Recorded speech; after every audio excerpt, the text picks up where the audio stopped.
మేము దైవ సేవకులం అందరంగా వారికి సంఘీభావం తెలియజేస్తూ వారి గురించి మేము ప్రార్థన చేస్తున్నాం. ఎందుకంటే ఎలాంటి విభేదాలు లేకుండా, ముఖ్యంగా ఇంకో మాట ఏంటంటే షాలేం రాజు గారి మీద దేవుని కృప ఉందండి. ఇది మాత్రం వాస్తవం.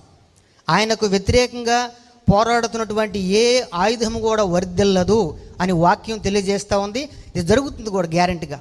కనుక ఎవరు కూడా క్రైస్తవ లోకం కానీ క్రైస్తవేతరులు కానీ ఇలాంటి వివాద మాటలు వినకుండా సత్యాన్ని తెలుసుకోండి. ఏదైనా తప్పులుంటే మమ్మల్ని ఖండించండి. అంతేగాని లేనిపోయినటువంటి మాటలు, లేనిపోయినటువంటి భావాలు ప్రజల్లోనికి చొప్పించడం అది క్షేమకరం కాదు. మన దేశం అలా ఉంటే ఎప్పుడు కూడా అభివృద్ధిలోనికి రాదు. కాబట్టి ఈ విషయాలు అందరూ కూడా గమనించండి. అదేవిధంగా వారికి వివాదంగా ఉన్న ప్రతి మాటను మేము సంపూర్ణంగా ఖండిస్తున్నాము. వారు ఇంకా బలపరచబడి వారి సేవలో ముందుకెళ్ళాలని మేమందరం కోరుకుంటూ వారికి మా సంఘీభావం తెలియజేస్తూ వారి గురించి ప్రార్థన చేస్తూ ఉన్నాము. ఇండియాను కూడా మేము ప్రేమిస్తున్నాము. We love India.